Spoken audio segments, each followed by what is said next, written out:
¿Quién es?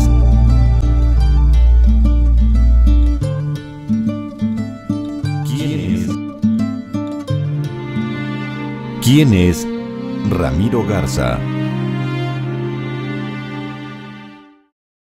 Poeta, comunicador, promotor cultural y creador de estaciones de radio, Ramiro Garza es un destacado personaje de la cultura nuevo-leonesa que ha laborado en distintos ámbitos de la misma, sobre todo en la radiodifusión desde hace más de medio siglo, donde se ha desempeñado como escritor, programador y productor de radio. Además de consultor y conferencista en varias organizaciones de radio, Garza es autor de libros de poesía, comunicación y motivación personal, como Radioscopios, La Radio Presente y Futuro.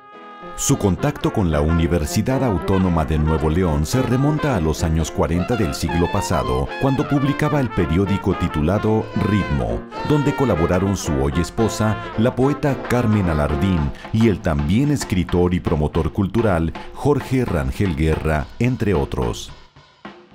Porque a propósito de mi inquietud por escribir, yo publicaba un pequeño periódico que yo le llamaba periódico. En realidad eran 4 o 5 hojitas a las que les puse Ritmo.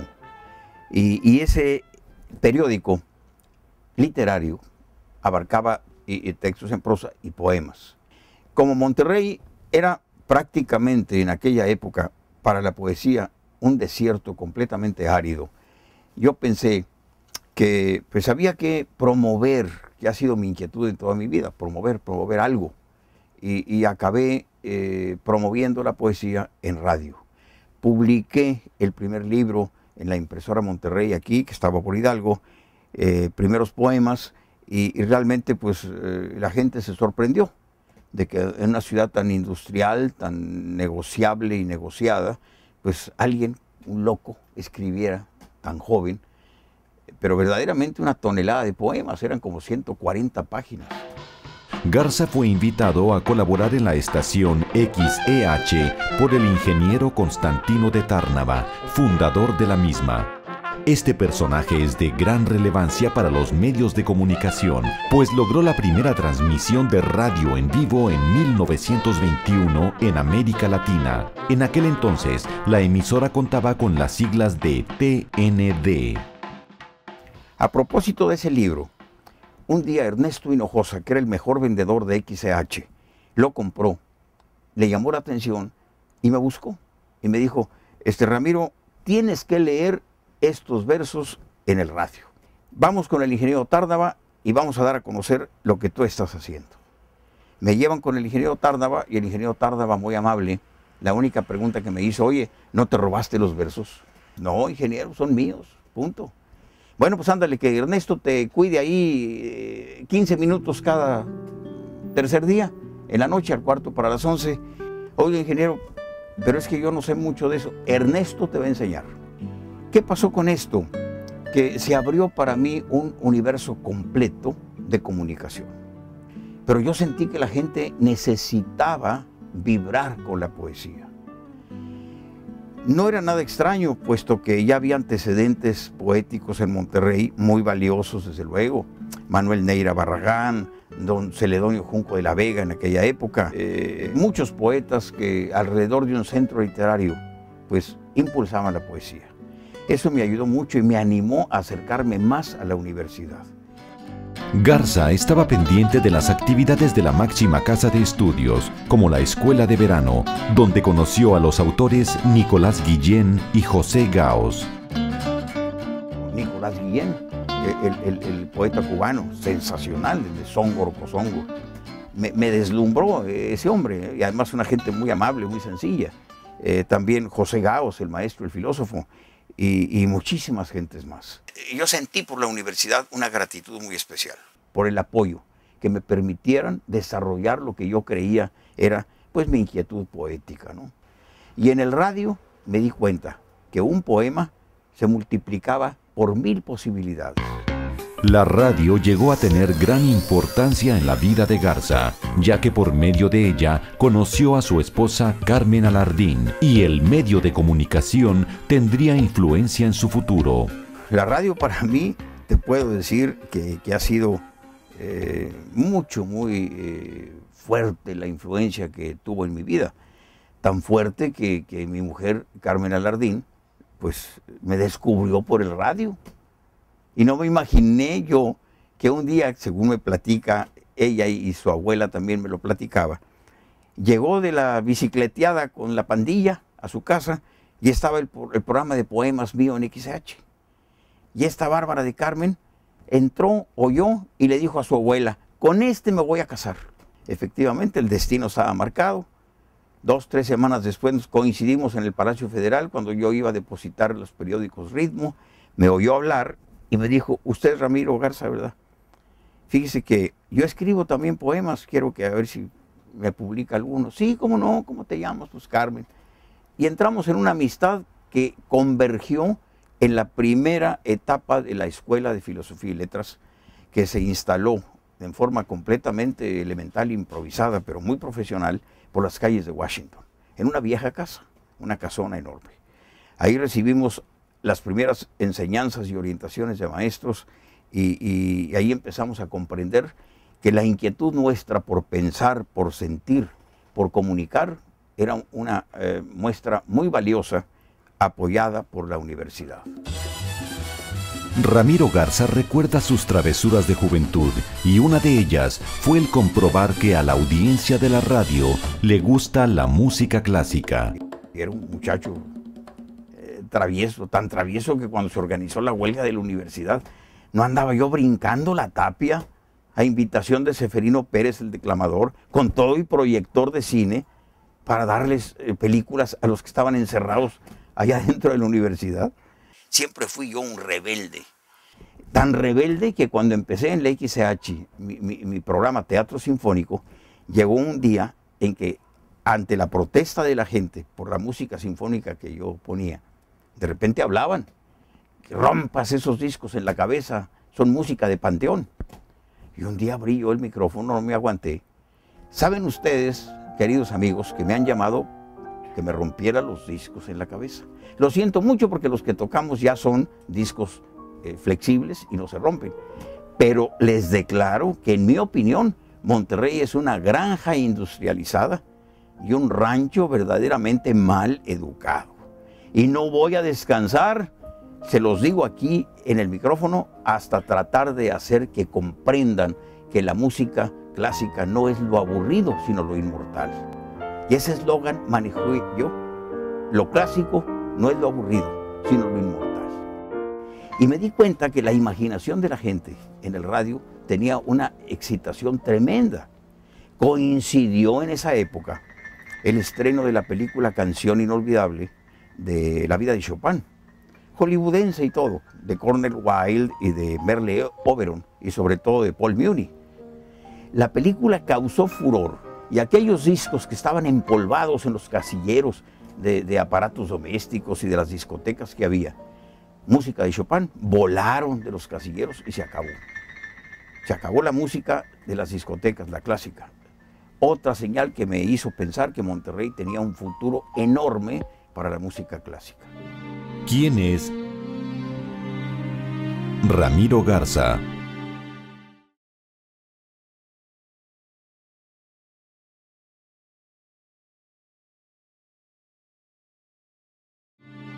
¿Quién es Ramiro Garza? Otra experiencia que recuerda la participación activa de los radioescuchas fue cuando, ante la decisión de retirar del aire el programa Teatro Sinfónico, el público, por medio de cartas, pidió su permanencia. Pues llegó el representante de la Colgate con los Tárnava, con don Luis, que era el administrador, a ofrecerles lo que quisieran para patrocinar una novela a la 1 de la tarde en vez de la música. Oye, pues ya se te acabó tu musiquita. ¿Por qué, ingeniero? Pues porque la Colgate va a entrar aquí con una novela y nos pagan muy buen dinero. Digo, mire, con el debido respeto, el programa no es mío, ni suyo, ni de la Colgate, ni de nadie, es del auditorio. Démosle oportunidad a la gente. Es que no lo oye nadie. ¿Eso cree usted? Vamos a ver. Escríbanos pónganos una tarjeta, un telegrama, una carta, haciendo constancia, recojan firmas. Juntamos, Carmen lo recuerda, cerca de 22 cajas de zapatos llenas de cartas, telegramas, notas. Estaba el ingeniero Tárnava asombrado. Monterrey necesita este programa. Y don Luis dijo con toda honestidad, y nunca se me olvidará, tiene usted razón, Ramiro. El programa es del auditorio y si el auditorio lo quiere, va a continuar. Con la transmisión de la cantata dedicada a la paz del compositor ruso Dmitri Shostakovich, Ramiro Garza confirmó la sensibilidad del público.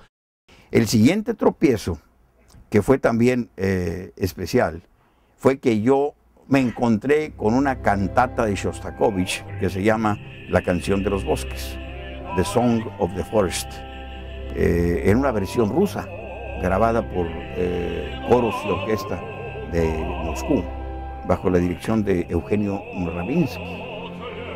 Empecé a tocar aquello y la gente empezó a entusiasmarse. ¿Qué es esto? ¿Cómo se llama? Qué impresionante. Pero es que yo les contaba la raíz de la música. Señores, esta cantata está dedicada a la paz. Después de la guerra, ¿cuántos muertos, cuántas viudas, cuántos niños, cuántos hombres, cuántas almas extraviadas? Fíjense lo que canta el tenor. Y yo les decía, más o menos en español, lo que el tenor cantaba en ruso. Y fíjense cómo los niños contestan. Y volvía yo a decir lo que los coros decían en ruso, se los relataba a la gente en español. Eso entusiasmó demasiado a la gente. Y me volví a dar cuenta y a confirmar, volví a confirmar que la música, aparte de ser un lenguaje universal, es un lenguaje mágico a través de la radio. Para sorpresa nuestra, el dueño de Manteca Regia, que quería patrocinar un programa. Le voy a poner un concierto en miniatura a ese programa que yo voy a pagar. Imagínense, a las 9:15 de la mañana. Fue otra sensación. Yo siempre he dicho que Monterrey es una tierra, la tierra de mis amores y la tierra de mis dolores, porque me ha enseñado mucho. Con los primeros torneos musicales por radio en los que se instaba a votar por determinados cantantes o músicos de distintos géneros, fueron otras actividades que tuvieron exitosas participaciones por parte de los radioescuchas. XCH transmitía en 1420 kHz. Era una estación, pues, tutti frutti, de todo. Alvarado Ortiz tenía su especial de las 12:15. Horacio Alvarado Ortiz, el otro hermano, Raúl, era el del especial de las 12:15. Era una variedad musical, eran muchas estaciones dentro de la misma estación. Me interesó muchísimo crear cosas, alborotar. Aquí un día teníamos, Raúl Alvarado Ortiz y yo, un programa que se llamaba Torneo Musical de Triunfadores a las 7 de la noche. Vamos a hacer algo diferente. ¿Aguantas lo que vamos a hacer? Fíjate, ahí te va. Vamos a hacer un torneo musical de triunfadores. Pérez Prado contra Federico Chopin. No, hombre, van a quemarnos la estación, ¿estás loco? Esas locuras son las que hacen falta en el mundo para sacudir a la conciencia y a la sensibilidad, Raúl, entiéndelo. No se imaginan la rebumbia que se armó. ¿Por qué? Porque nadie sabía lo que había detrás de la música. Pérez Prado estudió en el Conservatorio de La Habana. El señor era un tipo preparadísimo. Además, hizo una suite que se llamó Suite Exótica con el grupo de Shorty Rogers, grabado en Nueva York. Además, hizo un concierto para bongo y orquesta. No es cualquier pelagato. Dilo, para que la gente... ¿Cómo? El del Mambo número 8 hacía todo eso, sí. Y Chopin no era el músico delicadito, no era el músico de holanes, y el músico de ay, qué hermosa es la vida. Era un hombre agobiado por la esclavitud de su patria. Eso es lo que hay que decir, eso es lo que hay detrás de la música. De ahí brincamos a hacer en XCH estampas literarias, brincamos a hacer biografías de poetas con poemas insertados, un montón de cosas que la gente tomaba como curiosidades. Pero eran cultivo, eran gotas de agua que iban armando una conciencia de lo que es la música, de lo que es la poesía, de lo que es la verdadera idea de la cultura.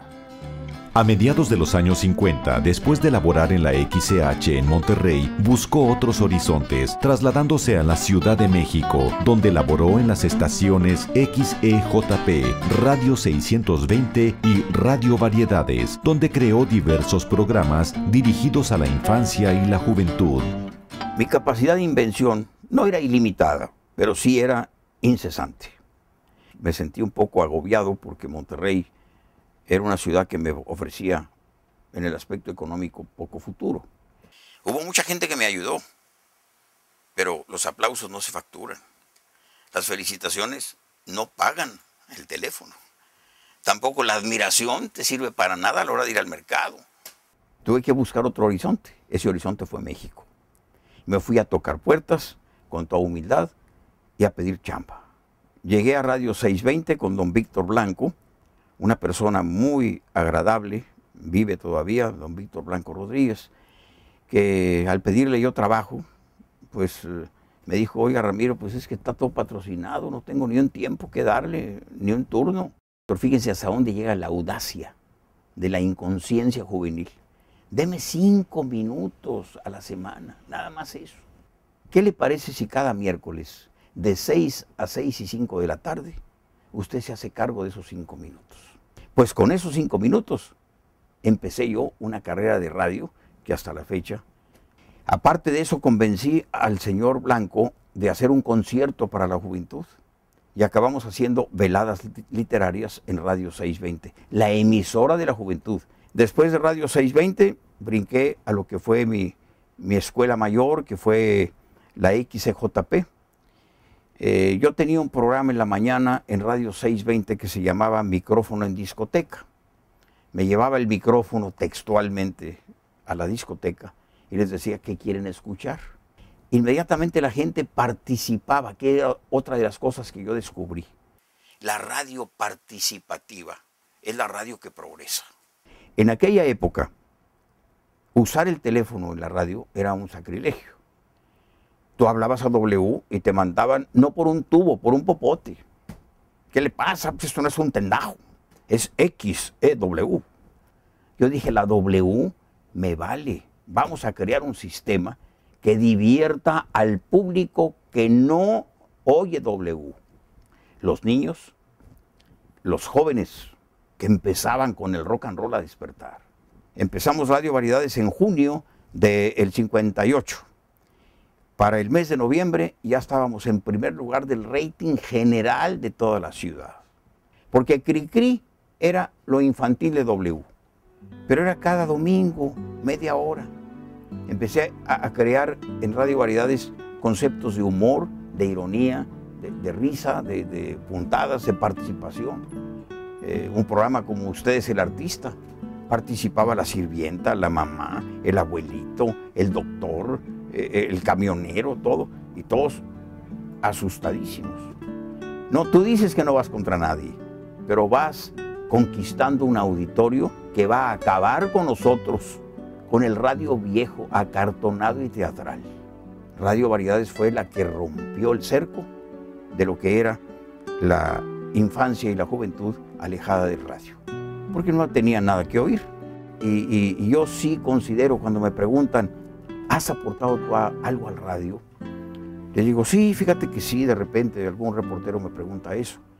He aportado una cosa nada más, naturalidad. Cuando abríamos el micrófono en Radio Variedades, lo abríamos como si platicáramos con la gente enfrente de nosotros. No agarrábamos ese tono engolado y teatral, solemne, de tribuna. No éramos los dogmáticos consagrados de la radio. Éramos gente como cualquiera. Y esa gente como cualquiera eran millones, pero nadie los tomaba en cuenta. Volví a meter la literatura, las entrevistas. Ahí desfilaron Carlos Monsiváis en 620, Gustavo Sainz, que empezaban, Vicente Leñero, que empezaban a escribir. Nadie los pelaba, porque era un medio masivo que trataba de polarizar, sensibilizar y orientar a la gente hacia el valor literario, el valor musical, etcétera, etcétera, etcétera. ¿Quién es Ramiro Garza.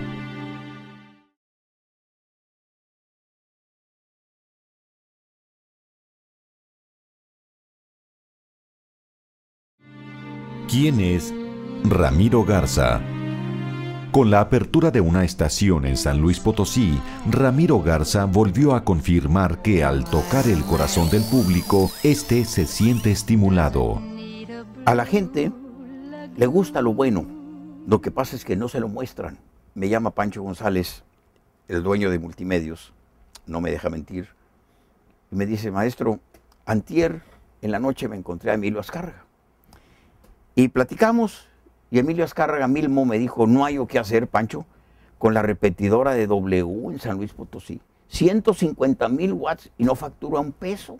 ¿Qué hago? Y Pancho González, a la Copperfield, se sacó de la manga: yo te resuelvo, Emilio, el problema. Fírmame por 5 años de emisora, yo me encargo de la programación y de las ventas y tú te encargas de lo técnico. ¿Cómo no, Pancho? En una servilleta, amigos míos, firmó Emilio Azcárraga mismo ese convenio. Pancho saca la servilleta y me dice, tremendamente contento: yo ya hice lo mío, maestro, ahora te toca a ti. Digo, ¿pero qué voy a hacer con una estación de 150,000 watts? Piénsalo. ¿Saben lo que se me ocurrió? Llamar a Rogelio García. Rogelio García era un locutor, acaba de fallecer hace poco, muy popular, muy simpático con la gente. Y era un locutor metido en el corazón del pueblo, pueblo. Vamos a hacer una programación popular, pero vamos a tratar de darle un tinte diferente a lo popular. Vamos a lanzar la estación en San Luis Potosí de 150,000 watts, echando para afuera lo que tiene ahorita, que es puro prestigio y pura personalidad, y metiéndolo grupero. Pero arrancamos con una promoción que se va a llamar Un Pensamiento a Mamá. Nos van a pedir en cada carta 3 canciones que les gusten y un pensamiento a mamá para entrar a un concurso en donde se van a sortear refrigeradores, lavadoras. Sí, señor, lo que usted ordene. Aquel hombre era muy disciplinado. Voy con Pancho y le dije: ya tengo. Te habla mañana Emilio Azcárraga, dile que ya está la solución. Vamos a lanzar la estación como la superestelar AW. Dice Pancho: ¿y qué vas a hacer, maestro? ¿Otra de tus loqueras? Sí.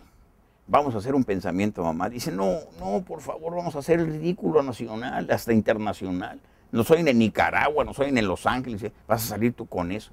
La gente no tiene para comer tortilla con chile y frijoles y le vas a pedir que ponga un pensamiento para mamá. Dice: maestro, nos vamos a jugar la cabeza, la tuya y la mía, pero te tengo confianza y te apoyo. Adelante. ¿Cómo vas a medir qué rating vas a tener? ¿Te vas a subir a la Sierra Tarahumara a ver si te oyen o qué? Digo: no, vamos a recibir cartas y las cartas te van a decir que tanto te oyen. Necesitamos que se junten 5,000 cartas. Dije yo: ah, caray, 5,000 cartas, bueno. Hay un notario en Monterrey, tengo el acta notarial, que contó las cartas y quedaron 8 costales sin contar. ¿Cuántas creen que se juntaron? 5, 6,000, 24,300 notariadas y 8 costales sin contar. ¿Dónde está lo corriente y lo vulgar? Le tocas el corazón a la gente y la gente pregunta, inventa, crea, escribe. Lamentablemente, lo que continuó con la música grupera pues fue lo estándar, lo tremendamente popular, sin los incentivos que le metíamos nosotros. Metimos de todo un poco para otra vez ligar la música con la literatura. El secreto de la radio, como el secreto de la literatura también, aunque se hagan en soledad, tienen que tener una repercusión colectiva. La lucha por la cultura no se acaba, pero hay que seguir la lucha, sin pensar en que tendrá resultados económicos o no. El comunicador asegura que el gusto por la poesía puede sostenerse mezclado con la música. Las canciones tienen un contenido más altamente poético. A partir de los Beatles a la fecha, por ejemplo, la música americana y la música europea incorporaron la poesía a la música. Poca la gente que lee poesía porque no hay una promoción para la poesía. Perdónenme, pero lo tengo que decir. Tenemos una educación, un sistema educativo defectuoso, totalmente erosionado, descabezado. ¿Qué quiere decir cultura? Es cultivo. Tú no puedes cultivar a un adulto que ha vivido 30 años ajeno a un tema. No lo puedes cultivar en un 2x3 en lo que quieres. Una cosa es presumir la cultura y otra cosa es orientarla, sembrarla y darle a la gente la oportunidad de disfrutarla. Ante la mercadotecnia salvaje de hoy en día, Ramiro Garza dice que con creatividad es posible acercar las manifestaciones culturales como la poesía y la música a la juventud. En latín, producere es provocar. Hablábamos en los años 50 de los poetas rusos que llenaban estadios. Hay que devolverle a la gente un poco del dinero que se gana, provocándole un poco de sensibilidad hacia los valores grandes. Pues hay que batallar, hay que armar la gran batalla por la cultura. Y me encantaría que fuera Monterrey. Yo a la juventud le diría que nunca pierdan su personalidad humana. Hay que luchar porque los valores no desaparezcan. Los pueblos son sensibles cuando sus líderes son nobles también. Y en este momento la comunicación por internet, por radio, por televisión, por periódico, por lo que sea, por lo que se invente, la palabra sigue siendo la maravilla de maravillas para comunicar la esencia humana. Hay que cultivar la palabra, apreciarla y multiplicarla en todo su valor. Ramiro Garza se autoconsidera cultivador de sueños y promotor de imposibles. La palabra poietaiei en griego es inventor. Me defino como un inventor de realidades, un inventor de sentimientos, un inventor de ideas, de palabras, un inventor de sueños, un inventor de comunicaciones. De ahí no paso y no tengo por qué pasar.